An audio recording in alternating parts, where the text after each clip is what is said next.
오늘은 그 어떤 도심의 어떤 공간 창조 부분에 대해서 좀 얘기를 해볼까 합니다.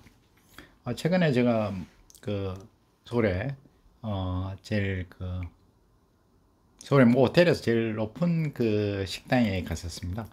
뭐 블라스 식당인데 그게 어, 조- 굉장히 전망이 좋고 굉장히 이렇게 서울이 다 보이는 그런 지역이었습니다. 모처럼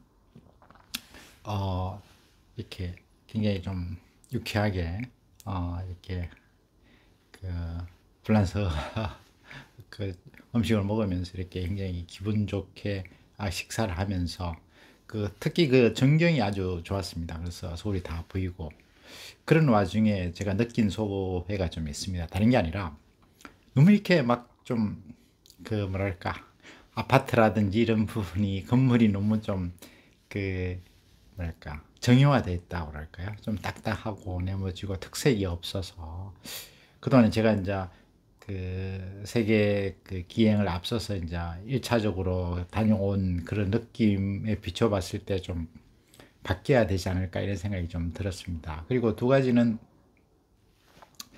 두 가지 키워드가 있는데 하나는 일단 전체적으로 일단 건물 모양이 너무 이렇게 개성이 없다는 거가 있습니다. 근데 그건 어쩔 수 없다 하더라도 또 하나 문제는 너무 이렇게 층이 낮다는 거죠.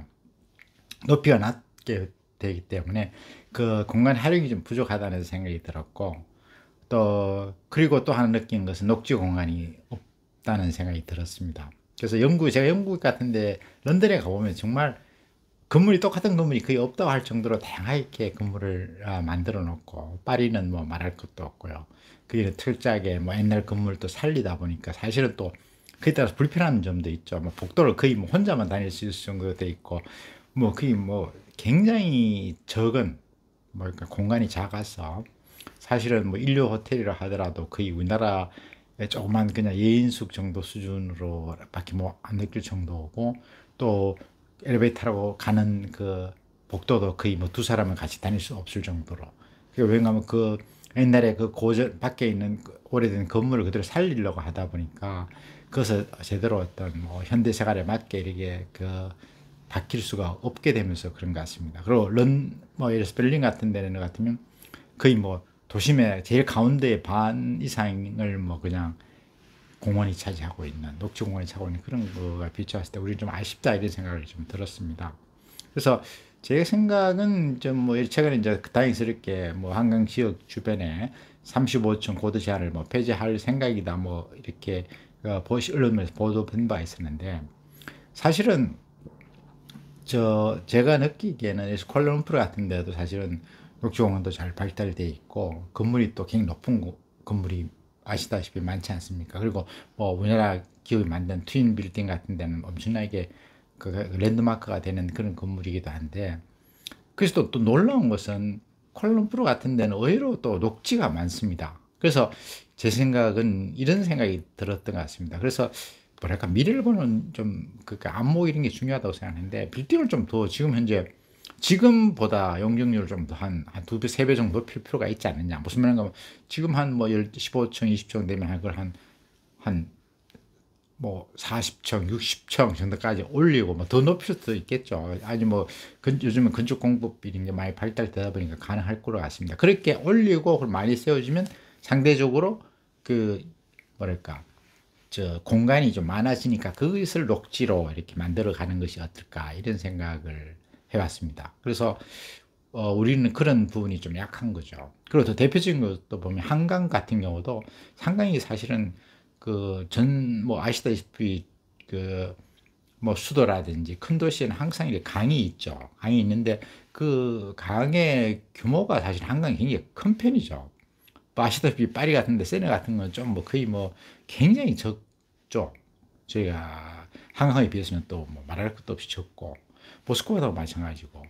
그래서 근데 아쉬운 것은 유럽에 갔을 때는 그 강이 있으면 강 주변에 그 뭐랄까 잔디로 깔아가지고 굉장히 푸르름이 이렇게 해서 물하고 그다음에 어떤 파란색하고 그다음에 또 영국의 아닙니다. 이제 죄송합니다. 지중해의 어떤 토양의 특성에 따라서 우리가 말하는 소위 말하는 붉은색 지붕 그러니까 파란색, 붉은색, 그 다음에 하늘하고 이런 색깔이 아주 해서 아주 자연스럽게 아주 아름답게 되어 있는데, 우리는 좀 보면 우리가 여러분 저도 마찬가지로 생각해보면 한강을 생각하면 이렇게 녹지라는 생각보다는 좀 이렇게 흑색이 좀 많이 나는 거죠.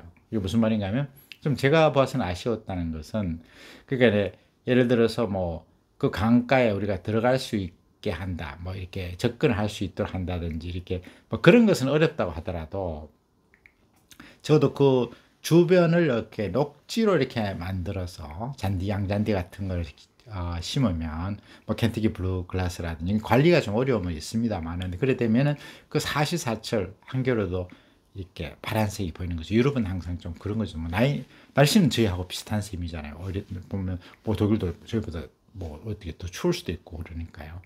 그래서 그렇게 되면 굉장히 좀 뭐랄까 느낌이 확실히 달라지는 게 있죠. 그래서 그런 부분을 우리가 조금 더 신경 써야 될까 아닐까 이렇게 생각합니다. 그래서 다시 말씀을 드리면 그 고층 빌딩을 해서 한 뭐 50층, 60층, 70층 이렇게 해서 그렇게 쌓아 놓으면 공간에 밑에 여분이 생기니까 거기를 녹지를 이렇게 의무적으로 하면 되니까 이렇게 옆으로 돌 게 아니라 위로 올리면 공간이 밑에 옆 주변에 공간이 세워지니까 거기다 녹지를 많이 해서, 그러니까 녹지가 확보되면서 또 전망도 있고 뭐 그런 식으로 그렇게 되는 것이 좋지 않느냐. 그래서 최근에 뭐 그 35층 강변에서 그거를 푼 것은 너무나 잘했다고 생각합니다. 사실은 뭐 그 통공 같은 데 보면 엄청나게 싱가포르나 이런 데는 뭐 그냥 빌딩이 딱 올라가 있는 것이죠.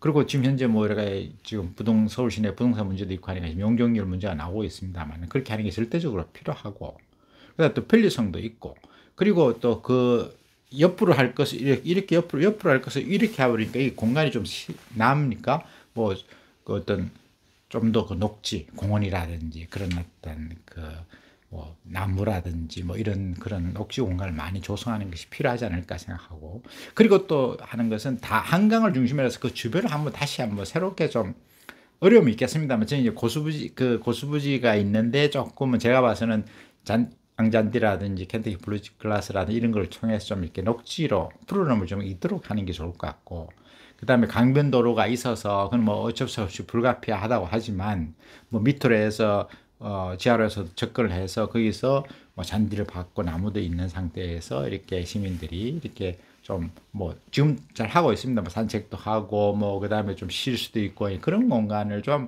조금은 더 이렇게 푸르름이 더 강한 녹지공원을 만드는 게 좀 필요하지 않을까. 그래서 지금 그다음에 다리 같은 것도 좀 약간의 좀 거기다 조금 그 뭐 모양을 조금은 이렇게 자연 친화적으로 한다든지, 조금은 뭐랄까 그 뭐 밤에도 이렇게 봤을 때 뭐 더 멋있게 보인다든지, 그런 어떤 뭐 전문가가 있을 테니까 미학적인 효과를, 도시 미학적인 그런 측면에서 좀 접근해서 좀 이렇게 점진적으로 장기제에 걸쳐서 너무 급하게 할 게 아니라 그런 식으로 해보는 건 어떨까 이래 생각을 해봅니다. 그래서 이 서울이 세계적으로 정말 그 어떤 가장 아름다운 도시 중에 하나로 이렇게 자리매김할 수 있도록 하는 것을 저는 감히 기대를 해봅니다.